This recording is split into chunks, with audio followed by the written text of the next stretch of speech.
është ndryshe prej Amerikës sot? Ku janë dallimet më dramatike, më thelbësore në fakt? Shqipe, ne gjithmonë kam thënë që duhet kemi kujdes në raportet me Shtetet e Bashkuara të Amerikës. Shumë ka dhe zërat e tillë që thonë Amerika ka pasur një interes që ka ndihmuar Kosovën, prandaj na ka ndihmuar.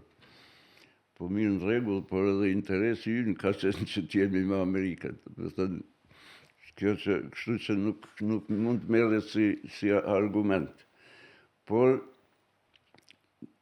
në një kohë kur të gjithë në Ballkanin përndimor, kërkojnë ta bëjnë Amerikën për vete, dhe të kenë mbështetjen e Amerikës. Dhe ne kur kemi këtë mbështetje, të dhënë, ne duhet të kemi edhe kujdes që mos bëjmë veprime që do të krijonin ndonjë dyshim apo krizë kredibiliteti në raport me Shtetet e Bashkuara të Amerikës. Them që janë bërë disa gabime, jo vetëm nga kjo qeveri, nuk do të thosha, sepse ka pasur lajthitje edhe me qeveritë e mëparshme, sa i përket raporte me Amerikën.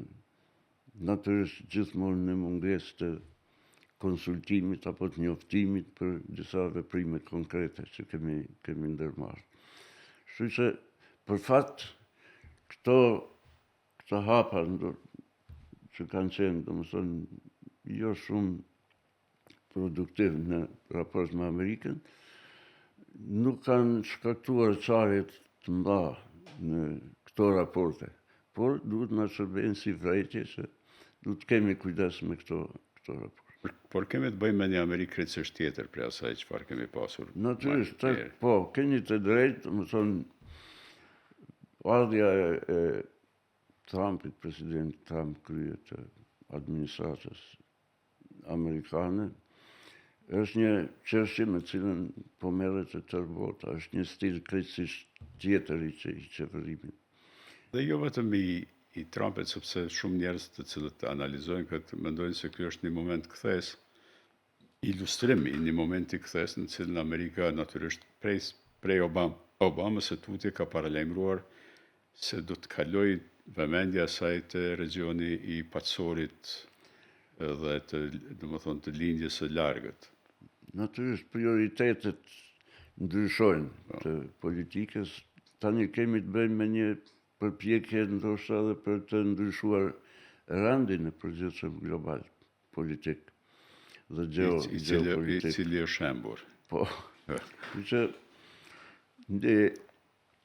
vëmendja tani është përqendruar në pjesë të tjera të botës, kemi acarimet shumëta, kemi aktualisht edhe një luftë në Iran dhe të ndosjet mëdha, domethënë në lindjet mesme, lufta me agresioni rus ndaj Ukrainës, dhe është një çështje krejtësisht tjetër që ndoshta që është paramenduar se do të mund të ndodhte. Jemi para kthesa shumë të rëndësishme. Prandaj si Kosovë ne nuk jemi në qendër të vëmendjes amerikane tashme, por duhet bërë atë që mundemi që të kemi një farë lloj vëmendje dhe që të mos lejojë Amerika që të përshkallëzohet diçka në Kosovë që do të rikujtonte të kaluarën. Një kolegë yti, edhe me qenë se po i afroj me fundit, një kolegë yti Malazez,